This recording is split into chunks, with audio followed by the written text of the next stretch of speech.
New ইয়র্কের জ্যাকসনের থেকে আপনাদের সঙ্গে আছে আমি খালেদ মহিউদ্দিন।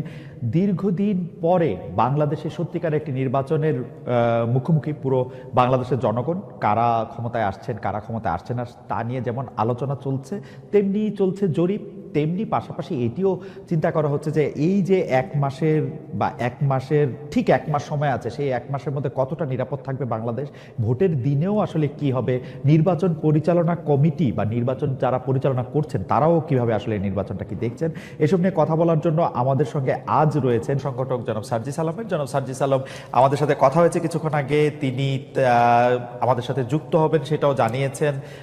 আমরা তার কাছে অপেক্ষা করছি, তিনি যখনই আমাদের সাথে যুক্ত হবেন তার সাথে আমরা আসলে আপনাদের যোগাযোগ করিয়ে দিব এবং আমরা তার সাথে কথা বলবো। আমাদের সাথে আরো থাকছেন সজীব ওয়াজেদ জয়, আপনাকে আমাদের অনুষ্ঠানে স্বাগত জানাই। আমি প্রথম প্রশ্ন নিয়ে একটু সজীব ওয়াজেদ জয় আপনার কাছে আসতে চাই। 12 তারিখে নির্বাচন, এই নির্বাচন নিয়ে কি আপনাদের মনে কোনো সংশয় আছে যে নির্বাচনটা হবে কি হবে না? আওয়ামী লীগকে বাদ দিয়ে আমাদের কোটি কোটি ভোটার আছে, তাদেরকে বাদ দিয়ে একটা নির্বাচন এটা কারো কাছেই গ্রহণযোগ্য হবে না। আমাদের দেশের জন্য আন্দোলন করতে হবে। আমরা আন্দোলন করতে চাইনি, আমরা সংঘর্ষ চাই না, তবে আমাদেরকে কোনো দিকেই কোনো কি বলবো পথ দেওয়া হচ্ছে না। এখন আমাদের আন্দোলন ছাড়া আর কোনো উপায় নেই। বাংলাদেশের মানুষ এরকম একটা সাজানো নির্বাচন মানবে না। আজ হোক কাল হোক মানুষ রাস্তায় নেমে পড়বে, এটা তারা মানবে না। আমরা যেই শাটডাউন দেখেছি, বাংলাদেশের মানুষ সেটাকে রেসপন্ড করেছে। 13 তারিখে ঢাকা শহর সম্পূর্ণ বন্ধ ছিল, 16-17 তারিখে সারা দেশেই মানুষ বন্ধ রেখেছে। তিনি মানতে রাজি না। দেশের মানুষও এখন ভীষণ অসন্তুষ্ট। দেশে কোনো আইন শৃঙ্খলা নেই, অর্থনীতি একদম নেমে গেছে, দেশ একটা মৌলবাদী দেশ হয়ে যাচ্ছে। এটা কেউই পছন্দ করছে না। হ্যাঁ, অবশ্যই এই ইউনূস সরকার হচ্ছে পাকিস্তানির, তাদের সাথে হচ্ছে জামাতে ইসলাম, যারা বাংলাদেশকে কোনোদিন পাকিস্তান থেকে স্বাধীন হতে চায় না। তারা 71-এ জঙ্গি হিসাবে আমাদের বাঙালি 3 কোটি বাঙালিকে 30 লক্ষ বাঙালিকে তারা হত্যা করেছে। তো এখন তারাই কিন্তু ইউনূসের সাথে আছে। তারা চাচ্ছে বাংলাদেশ পাকিস্তানের একটা অংশ হয়ে থাকুক। সম্পর্কই হচ্ছে পাকিস্তানের সাথে, তারা সম্পূর্ণভাবে পাকিস্তানের সাথে জড়িত। পাকিস্তানকে তারা পারলে বাংলাদেশে নিয়ে আসে। জামাতে ইসলাম হচ্ছে ইউনূসের মেইন ব্যাকার, তারাই হচ্ছে ইউনূসের মূল শক্তি। আর তারা বাংলাদেশকে পাকিস্তানে পরিণত করতে চায়। বাংলাদেশের মানুষ সাজানো নির্বাচন মানবে না। আর আওয়ামী লীগ সব থেকে বড় দল, সব থেকে পুরাতন দল। আওয়ামী লীগকে শেষ করা সম্ভব না। আজ হোক কাল হোক একদিন আওয়ামী লীগ ফিরে আসবে, এটা হবে। এখন তো বাংলাদেশ সরকার সম্পূর্ণ অবৈধ, এটা তো আমাদের সরকার না, এখানে তো বিশ্বাসের কোনো প্রশ্নই ওঠে না। তবে আওয়ামী লীগ এখন সম্পূর্ণভাবে ঐক্যবদ্ধ। আওয়ামী লীগ শুধু না, যত সেকুলার দলগুলো আছে তাদেরকে কিন্তু নির্বাচন থেকে বাদ দেওয়া হয়েছে। আওয়ামী লীগ কিন্তু শুধু না, একা নেই। তো সেকুলার ফোর্স যদি আপনি বাদ দিয়ে মৌলবাদীদেরকেই ক্ষমতায় আনতে চান একটা সাজানো নির্বাচন করে, তাহলে তো অবশ্যই ভারতের জন্য একটা ভয়ঙ্কর পরিস্থিতি হবে। আমরা শুনেছিলাম যে আওয়ামী লীগের যারা শীর্ষস্থানীয় নেতৃবৃন্দ আছেন, আওয়ামী লীগ, যুবলীগ, ছাত্রলীগ বা তাদের মধ্যে অনেকে প্রাণ ভয় সেনাবাহিনীতে ক্যান্টনমেন্টে আশ্রয় নিতে গিয়েছিলেন। তাদের একটা মোটামুটিভাবে তাদের একটা সংখ্যাও বলা হয়েছিল আইএসপিআর থেকে এটা দিয়ে, কিন্তু পরে আমরা দেখলাম তাদের কাছে এই সংখ্যক লোক তাদের কাছে আসলে নাই। আবার এদের কিছু লোক আবার এদের মধ্যে আছে। আমি সেজন্য জানতে চাইছিলাম যে আপনারা কি আসলে এই যে যাদেরকে ছেড়ে দেওয়া হলো, এমনকি শেখ হাসিনাকে যে বিদেশে চলে যেতে দেওয়া হলো পদত্যাগের পরে, এর জন্য কি আপনারা সেনাবাহিনীকে বা কাউকে আসলে দায়ী মনে করেন কিনা? আপনারা যে বিচারের কথা বলছেন, দেখেন দুইটা বড় বিষয় সার্জিস।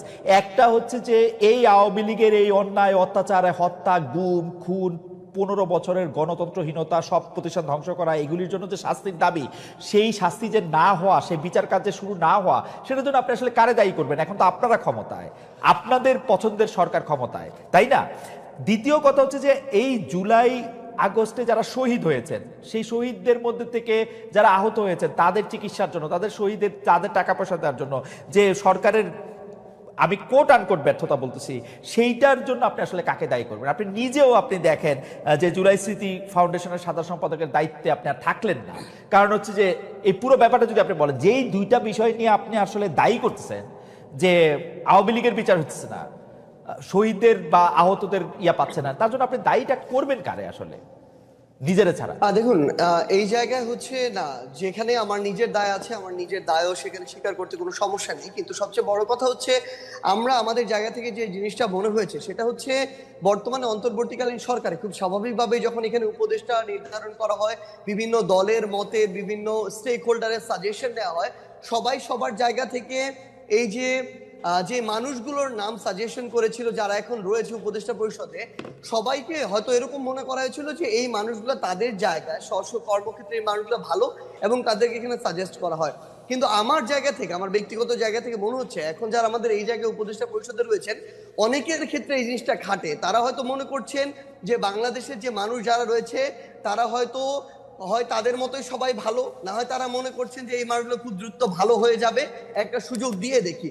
কিন্তু সবচেয়ে বড় কথা হচ্ছে, এই বাংলাদেশে আমরা দেখছি প্রত্যেকটা সেক্টরে মানুষদের শিরায় শিরায় আসলে এই যে এতদিনের যে ফ্যাসিজম, কিংবা এই যে একটা চিন্তা ভাবনার একটা করাপ্টেড চিন্তা ভাবনা ঢুকে গিয়েছে, এখান থেকে মানুষকে বের করে নিয়ে আসার জন্য একটা স্ট্রিক্ট একটা ওয়েতে যাওয়া প্রয়োজন। কিন্তু খুব স্বাভাবিকভাবে সেটি আমরা দেখছি না, বরং ওই মানুষগুলোর মধ্যে যে প্রথমে 2-3 মাসে যে একটা ভীতি তৈরি হয়েছিল, যে একটা কথা বলি, আমি বিভিন্ন জনের কাছ থেকে যা জানছি, যত উপদেষ্টা আপনারা নিয়োগ দিচ্ছেন, ডক্টর ইউনূস সহ, আপনারা সহ সব উপদেষ্টা নিয়োগ দিচ্ছেন আপনারা আর কারো কথা শুনে কোনো একজন উপদেষ্টা নিয়োগ দেন নাই। আচ্ছা, সবচেয়ে ভাই একটা জিনিস একদম ক্লিয়ার করি, এটা হচ্ছে সবচেয়ে বড় মিথ্যা কথা। কেউ যদি বলে থাকেন তাহলে তিনি মিথ্যা বলেছেন অথবা না জেনে বলেছেন।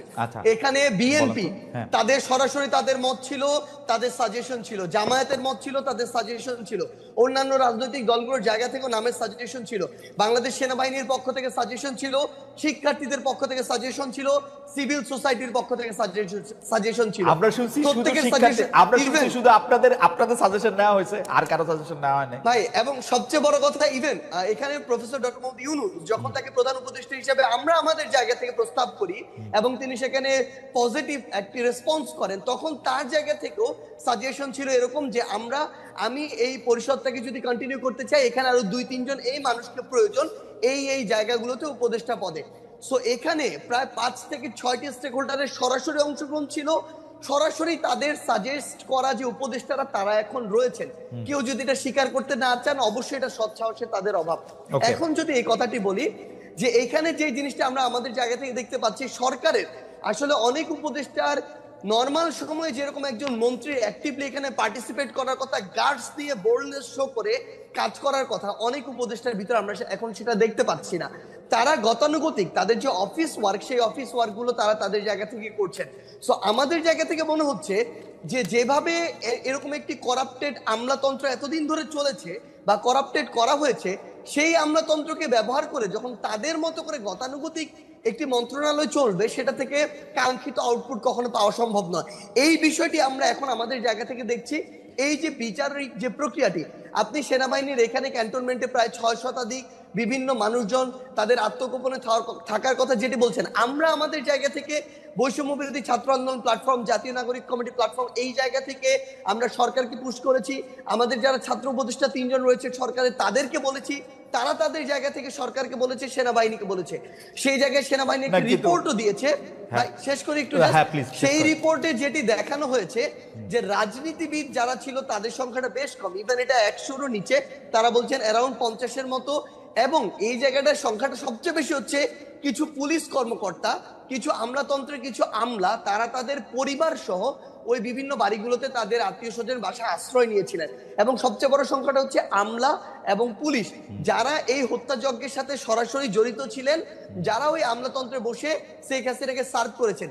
সেই জায়গায় এখন সবচেয়ে বড় যে সমস্যাটি হচ্ছে, তারা কিছুদিন আত্মগোপনে বা কাজে ঠিকমতো অংশগ্রহণ না করে এখন বিভিন্ন ফর্মে আবার অংশগ্রহণ করছেন, কিন্তু সরকারের জায়গায় যে একটি স্ট্রিক্ট হয়ে যে একটি ব্যবস্থা নেওয়ার যে প্রক্রিয়াটি, সেটি আমাদের জায়গা থেকে আমরা দেখছি না। বরং আমরা যেটি দেখছি যে ওই আমলাতান্ত্রিক যে বিচারিক প্রক্রিয়া, ওই জায়গায় সরকার এখন ঢুকে সেই প্রসেসের মধ্যে দিয়ে যাচ্ছে। জনাব সার্জিস, আপনি তো আসলে বাংলাদেশে এবং আপনি বাংলাদেশের মোটামুটি 5 জন গুরুত্বপূর্ণ লোকের একজন, আপনি ভালো বলতে পারবেন। আপনি আমাকে একটু বলেন তো, আপনি বললেন যে উপদেষ্টারা আসলে তাদের দায়িত্ব পালন করার ক্ষেত্রে অনেকটা, মানে আমি কি বলবো, যে অনেকটাই পরিচয় দিচ্ছে না, কিন্তু আমি দূর থেকে বাংলাদেশটাকে যা দেখি, যে বাংলাদেশটাকে চালাইতেছেন আপনারা 3 জন, যে সমন্বয়ক উপদেষ্টা পরিষদে আছেন সেই 3 জন, এবং আপনি এবং জনাব হাসনাত আব্দুল্লাহ, আপনারা 5 জন যদি ধরে নেই, তাহলে এই যে কি জানি বলে নাগরিক কমিটির জনাব পাটোয়ারি, জনাব আক্তার, তারাও কিছুটা সরকার চালাচ্ছেন। আপনারা সব জায়গায় সালিশ মোকদ্দমা করতেছেন, আপনাদের কথায় আপনারা বদলি করতেছেন, আপনাদের কথা আমি যা শুনি আর কি, এগুলি কি মিথ্যা? মানে উপদেষ্টাদের মধ্যেও অনেকে এইটি দেখতেছেন যে আপনারা যেটা বলতেছেন, আপনারা যেদিকে যাইতেছেন দেশটা সেদিকেই যাচ্ছে। ব্যাপারটা এরকম না? মানে আমরা জাস্ট আপনাকে একটা জিনিস বলি ভাই, হ্যাঁ। মানে এই মুহূর্তে সবচেয়ে বড় সমস্যাটা যে জায়গাটাতে হয়েছে সেটা হইতেছে এই আমরা আসলে এই অভ্যুত্থানের সামনের সারিতে থাকার কারণে মানুষের এক্সপেকটেশনের কেন্দ্রবিন্দু হয়ে গেছে অল্প কিছু মানুষ, এবং এই এই জায়গাটাতে আমাদের এঙ্গেজমেন্টের জায়গা, যেমন আজকে যদি দেখেন আমার শহীদ পরিবার আজকে তাদের দ্রুত বিচারিক এই প্রক্রিয়ার জন্য তারা শাহবাগে আজকে অবস্থান করলো। এই শহীদ পরিবারের সাথে আমাদের গিয়ে কথা বলতে হয়, তাদের হয়ে কথা বলতে হয় দ্রুত যেন বিচারিক প্রক্রিয়াটা, অর্থাৎ সরকারের একটা অংশ হয়ে আমাদেরকে আবার এই মানুষগুলো লং টার্ম সাস্টেইনের জন্য বাংলাদেশের এই যে মানুষগুলো তরুণ প্রজন্ম যারা নতুন করে চিন্তা করছে, স্বপ্ন দেখছে, এই অভ্যুত্থানের স্পিরিটটাকে আমরা যদি ধারণ করতে চাই, আমাদের ওইরকম একটা পলিটিক্যাল প্ল্যাটফর্ম প্রয়োজন যেটা থেকে আমরা নতুন করে এই স্বপ্নটা ক্যারি করা আমাদের বেস্ট